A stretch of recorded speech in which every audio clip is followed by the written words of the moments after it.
I'm AdamHarry here with Larry. And we're from BoLS, and today we are taking a look at the gorgeous new Horus Heresy Age of Darkness rulebook. Super excited about this one. I know you're pumped. Everyone has been waiting, I mean, a long time. Like a year almost for this book. So yeah, 8th edition came out, and they announced it, then they got delayed, and now it's finally out. And with 8th edition coming out, the 7th edition rulebook was obsolete and out of print. So if you wanted to play Horus Heresy, where would you get rules? It's like if you wanted to start playing Horus Heresy, you couldn't get rules. Here it is. We have our rule book now. It is official. It is here. And let's go take a look at it. Real quick too, this book is gorgeous. Yep. It's big. It has hardback. It has the exact same format and size of the Horus Heresy books. Also, of the red books of the Horus Heresy line. This is the only hardback.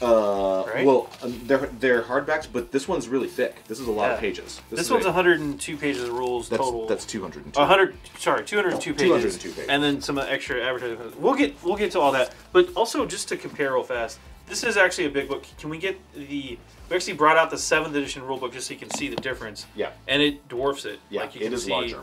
It is much larger. Yep.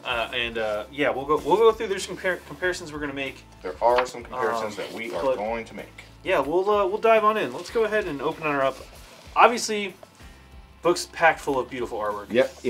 They have absolutely reformulated the 7th edition rulebook completely into the style of the Horus Heresy series. It's the same. It's oversized. It has the exact same print. I mean, it's just gorgeous. Yeah. It has the same quality of paper. It's that really nice. Oh yeah, the big thick. It's silver gilded as well. A special note. I do want to point this out. Everybody, this book is in memoriam to Alan Bly, who was literally, he was the heart of the series. Yeah. And the book is and he passed away in 2017. Earlier, the book is dedicated to him. I think that's a really, really nice touch. Yeah, that was really cool. I'm really glad Forge World and Guys and Games Workshop did that for him, because like he was the big driving force behind it. Yeah. And I mean, this book wouldn't exist if it wasn't for him. Absolutely. We have our table of contents here. So same thing. It's the rule book, all laid out. Core rules. About 40 pages of those, unit types, about 30 pages, battlefield terrain rules, all the missions, and then your appendices in the back, including all your psychics. Right. So everything you would expect. Same thing, not just a rule book, but they've definitely put in all of the little. I mean, this is very much of the Horus Heresy. Oh yeah, it has stories, it has color plates of sample things. Right. This is a book that really brings you into the universe. It doesn't have the generic 40K map. It has the Heresy era map of the Imperium. Really beautiful stuff. Introduction to it. We're not going to go through every single thing. Right. Basics. Here's. This is just how to read the unit stats and what they all. Exactly. Yeah. And we've seen this before. Yeah, exactly. So here's an example of what I was talking about. You get color plates that bring you into the heresy that of different legion stuff. All of the examples and everything that is visual in this book. They didn't just reuse the generic diagrams. They've all been rebuilt and specifically use heresy era things, which also further kind of brings you into the environment. It's a nice touch. We've seen this diagram before, but with like regular Marines and Orcs, and now they've been replaced with looks like Ultramarines and Death Guard. Yep. So really, really nice. All of your favorite, everything that if you love 7th edition, you need to get this book, and you need to be playing Heresy, because everything you love from 7th is still in here. Templates. It still has templates. It has all of the 3-inch black. How to use the Apocalypse Mega, the big crazy 15-inch. All the craziness is still in here. True line of sight, all the basics. Yep. The squad coherency, moving up and down. Once again, Death Guard models being used as examples. We're just going to be flipping around in here. Yeah. The psychic phase is back. The psychic phase is back. Well, it uses the same rules as 7th. Yep. So all the same stuff. I say back because we're playing 8th, but yeah, you know what I mean. All the psychic disciplines are there. There have been some tweaks. We'll get to that in just a second. So once again, this is not just, yes, it is 7th edition, but it is the last version of Fact 7th. So it's cleaned up. I would say the definitive. Right, it's the definitive version of Heaven. It has all the cool stuff and level of detail that everybody loved in 7th, without any of the stuff that people didn't like about 7th, and we'll talk about that in a little bit. Thousand Suns Dreadnought, just to be cool. Hey, it's the old. Hey, who remembers the old? I still remember the chart. Who still remembers the quick test? Strength 4 versus toughness 9. What do you wound on? You can't wound on that. Strength 4 versus toughness 9. You cannot wound on that. That's right. Oh, yeah, it's different. So it's different. It's different. That's right. types of saving throws, all the stuff in here. Weapons. Here is the first section where we do actually start to diverge, and you see some really cool things, because this is now 30K.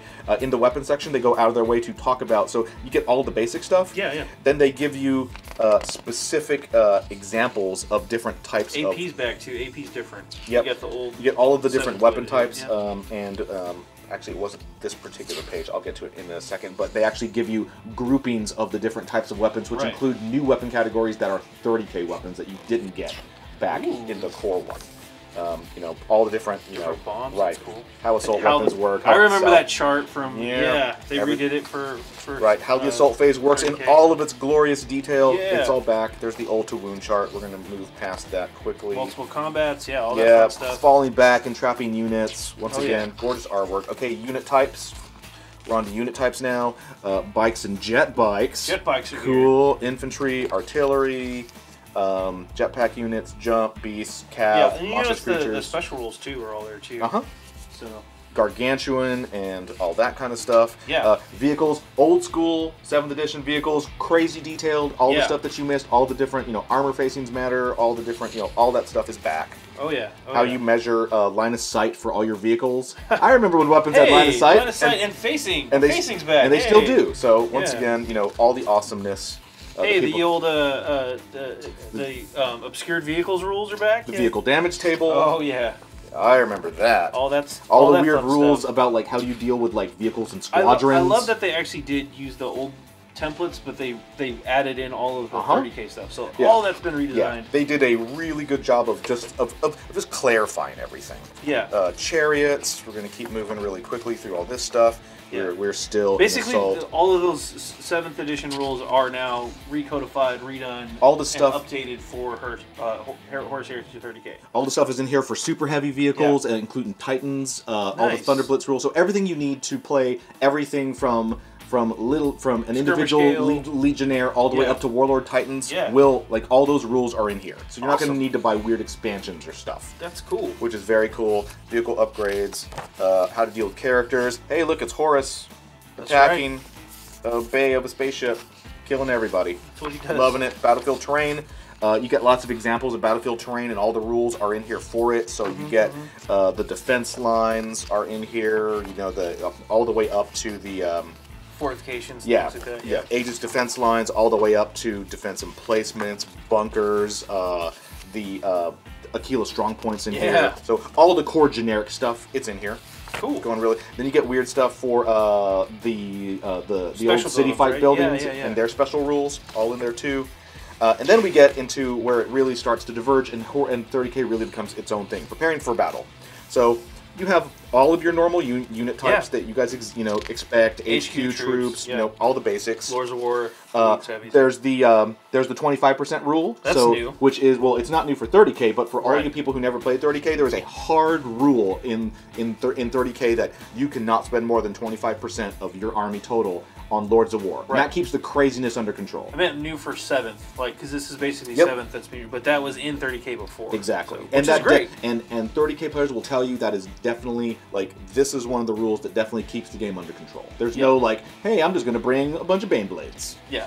No. They're not going to happen. You get the, now we're going to talk about force organization charts. First of all, 30K has different force organization charts, and there's, I think, 4 of them. So there's the default one. For all you old school classic players, you'll recognize it. Hey, it's an HQ and 2 troops and a little bit of everything else. And then you have the optional 1 fortification, 1 Lords of War, and you can have a little allied detachment. There's also an alternative one over here.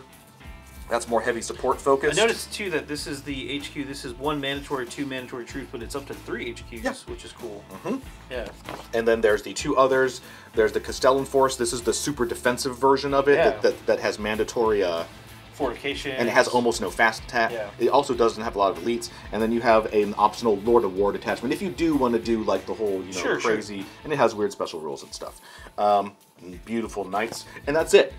You want to know what's not in 30K? Yes. Formations. Oh. All that craziness of I do this and I get a bunch of free stuff and all the formation craziness that kind of was in normal 7th edition towards the end. This game has none of that. That's actually a nice thing. So all that craziness, it's out. That's it. Those 4 that you guys see here, That's all you can build your army. That's all you can do. Certain legions can build special ones, but even then, it's not. They're not formations, and they don't give you. Right, they're just a different force or target. It's not a bunch of crazy bonuses. Right. Yeah, exactly. So really cool stuff free there. For everyone. None of that. All the old warlord traits. Yep. Hey, look at this. This is the Horus Heresy Allies table, and if you notice, this is basically these are all the different legions on both sides with like Mechanicus and other stuff. Also, really cool is that this legion chart. It's actually pretty subtle. So this isn't a case of just like, oh, well, good guys like the good guys and bad guys like the bad guys. Yeah. It's not. There's weird, because this game really pulls you into the politics and the background and the fluff of 30K. Yeah, you get all the weird subtleties. Like, for instance, like you get like World Eaters and Alpha Legion. They don't like each other. Dark Angels and Space Wolves, actually. Yeah, exactly. They don't like each other. Yeah, so there's certain, even within allies and traitors, there's certain politics of the legion. Certain legions really like each other. That's all taken from the background, which is very cool. And certain legions are like, I mean, it makes sense, right? Like, are World Eaters going to be able to hang out with Alpha Legion, right? Spy Masters and guys who are all about subtlety are going to be hanging around with Berserkers. These legions expect it. Just don't like each other. And again, this is important too because in this setting, it does affect the traitor legions did have defector guys. You could have loyalist world leaders fighting alongside. Yeah. You know, in this case, Dark Angels. They might not be the most best allies, but there are loyalist versions of traitors and there are traitor versions of loyalists. Right. So you can definitely do. This is a fun little chart, and it gets it gets rid of a lot of the craziness that we used to see back in traditional 7th edition. Right, all the missions. Yeah, we've gone through that. You get all the default missions. They're nice. They're all there. We're going to go into the appendices really quick. Special rules section, of course. This is a section that is almost entirely different from what you used to expect back in 7th edition. Okay. So what we have here is this is the old Universal Special Rules, the old USR section, and it's just as long, except that it's 30K, so you have lots of new ones that you old traditional 7th edition players are not going to be used to, which is great. They've pulled all the USRs from all of the different, the entire line of the big giant Horus Heresy books. They've put them all in here. So it's a big consolidated version of all those USRs. Exactly. That's so great. You get a lot of the generic ones from 7th edition along with all the weird heresy ones all in here. So you're going to get stuff like, blast weapons, right? Everyone needs to know how blast weapons work. But then you're going to get, stuff like you're going to get, Duelist Edge and Exoshock and Deflagrate, which is the hallmark special ability of Volkite weapons. So you're going to get all the weird exotic heresy stuff. It's all in here in one easy to find place. Independent characters, infiltrate, all the big guys are in here. So you get all that. Then this is what I meant to tell you about. So there's a weapon section, which is very cool. So in the weapon section, they're now specifically giving you.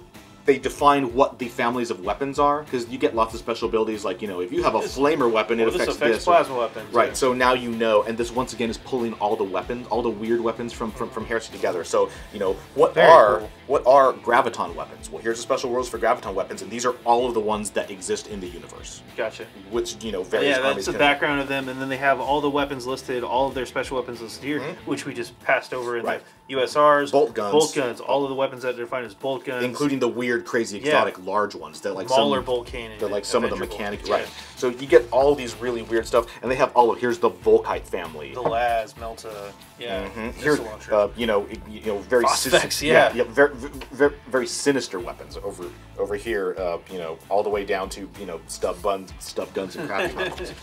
So all those are there. Same thing with melee weapons. Very cool.